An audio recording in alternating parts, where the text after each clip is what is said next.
presenters have been compared to Dale Carnegie and David Bowie at the same time. Fewer still have been honored by being called part Monty Python and part Dr. Seuss by the Washington Post. A winner of more than 22 writing awards, including the grand prize for John Lennon's songwriting contest and James Patterson Page Turner Award, Thaddeus Rex is a proven innovator, recognized across America for his unique motivational tools. And I just have to say, before I welcome him up here, I had the fortune of getting that email from someone, and I went, I have got to go see this guy. And I got the opportunity to see him speak, and I, again, said the exact same thing like I said to Sunshine. Would you, could you, please come to Sparks and give us whatever you want to bring us. And so we're so excited. Would you please join me in welcoming Mr. Thaddeus Rex to this. You ready? Wow, Guns N' Roses, all right. Thanks, guys. I'll make a deal. I promise to exceed your expectations if you will all promise to start with very, very low expectations. My name is Thaddeus Rex, and I started my career as a professional musician, and as you might imagine, very few people get out of bed in the morning asking themselves, how can I give money to a musician?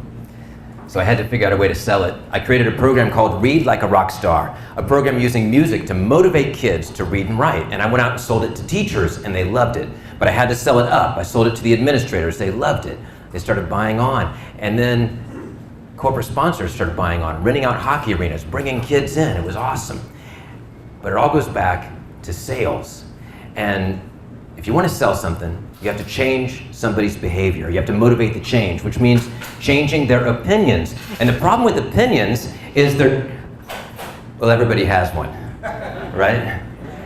So it's the moment you come in with an opinion, you're ready to change somebody else's opinion, you're going to create what's called cognitive dissonance in that person's mind. In 1956, Leon Festinger coined the term cognitive dissonance. The basic idea is your mind cannot hold two conflicting opinions at the same time. And you have probably experienced cognitive dissonance at work when you talk to a smoker. And I apologize, smokers, I used to smoke, I know how it is. But you've probably heard people say something along the lines of, we're all gonna die anyways. I do not want to grow old in a nursing home. I'll be out of here long before that happens to me. In 20 years, they're going to come up with studies showing you how healthy this is. None of us, we do not see ourselves the same way the rest of the world sees us. That smoker, they light it up, they're standing in the club, and they know they're looking good. Everybody else, however, sees something more like, the heavy drinker, same thing. The heavy drinker, they're at the bar, they're 7 or 8 drinks in, and they know they've got it under control. They're smart, capable, making good decisions. Everybody else sees. And when that drinker gets home, they lay down in bed and they're ready for a nice, handsome night of sleep, and their spouse finds this. What's going on here? Cognitive dissonance. You see, the drinker knows I smoke. The smoker knows I smoke. They also know smoking will kill me. But there's a third script running in their mind. I'm smart, capable, I make good decisions. And this is where the dissonance comes in, because how can they believe I make good decisions, I'm smart and capable, and I'm choosing to do something that will kill me? So they rationalize, because they want to hold that behavior. People do not want to change. They're highly motivated to stay the same. And that is why sales is so hard.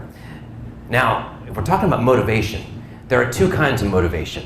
We have intrinsic motivation and extrinsic motivation. And in the 1930s, a guy named Harlow proved this was true. And there's a guy named Daniel Pink wrote a great book called Drive. It's a nice intro to this.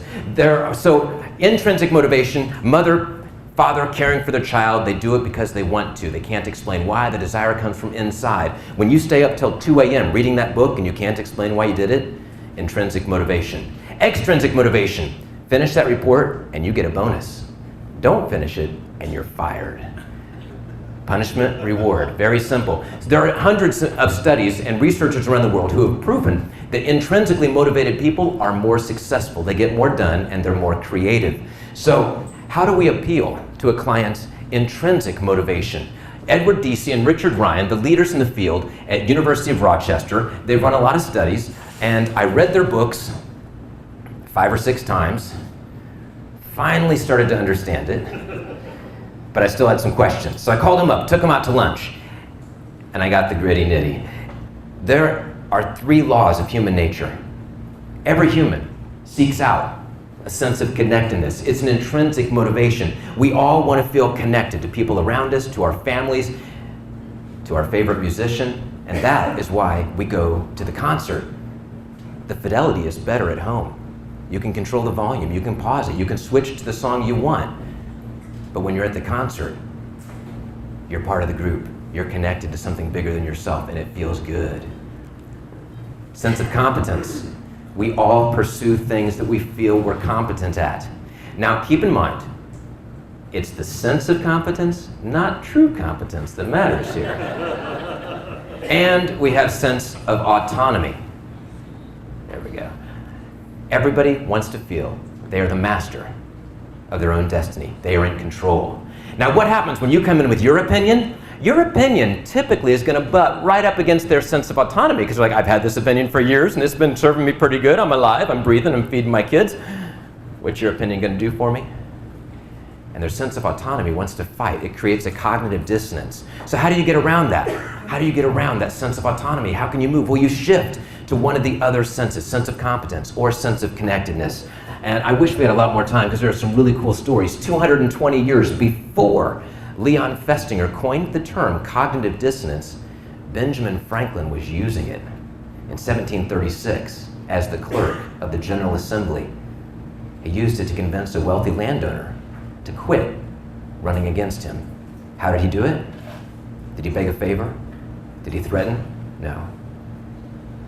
He asked this gentleman who was running against him over and over again, a guy who had more money and had more friends. He said, can I borrow a book? I hear you have this amazing book and I've been wanting to read it. It's rare. I hear you have a copy in your library. The guy lets him borrow the book. Ben Franklin sends it back 2 weeks later. Now, what did Ben Franklin just do? This guy's thinking, I don't like Ben Franklin. I hate him. I just helped Ben Franklin, and I make good decisions. I must like Ben Franklin. And they became close friends. As a matter of fact, they worked together throughout the Revolutionary War. In my own life, I once had I spent years as a starving artist. The movies make it look awesome. The real life version is not so cool. Making just enough money at every show to pay off the credit card used to buy gas to get to that show. I'm on my way to Crawfordsville, Indiana for a show at a school. I'm driving on 465. I used to live downtown right here. So I'm on my way, I'm driving, I call the school just to make sure I have the directions correct. The secretary answers and puts the principal on. And I'm thinking, why do I need the principal to get directions? And the principal says, we're not doing that show, we canceled that. Who here is in sales? Do you remember cancellations, returned orders? Yes. I knew he had not canceled the show. I said, well, we had a contract, and the contract said I'd be there at 10 a.m. today for this much money. Oh, I never signed the contract, I never sent it back. Oh, that's my bad, right? I didn't check the contracts. So now I'm talking on the phone, driving with one leg, digging through the file folder, and I pull out his contract, and it's signed. Wait, I have your contract right here, and it's signed by, this is you, right? Oh, and then he got very upset. You can't make me pay that. Absolutely not. I will not pay that. And if you try to make me, I'm going to badmouth you to everybody around here. You'll never work in Indiana again. Fun times. So what do? I asked him, aren't you the principal? Yes, I am. What's the example you want to set for your kids? What do you want them to do when they're in this situation? You're in charge of 350 students, right? And he got very quiet. And then he apologized. And he said, I'm sorry, we can't do the show. The check will be in the mail tomorrow. And I got to buy my gasoline. And a little bit of rice. So, in your own, I'm going to put this up on my website so you guys can access this later. Before you go into a meeting, make a list. Where does this person get their sense of connectedness? Where do they get their sense of competence? Where do they get their sense of autonomy? Because I guarantee every person you ever talk to is seeking out these 3 things. And everybody finds them in different places. Make your list. This will help drive you to do homework, to research them online. Because if you make this list, you do not have time to think all this through in the middle of the interview, in the middle of the meeting, in the middle of the sales call. But if you write it down first, your brain is much more likely to find that secret response, the one thing you can say, because really, we're just showing people how to be better. And that's what our products and services do, is make their lives better.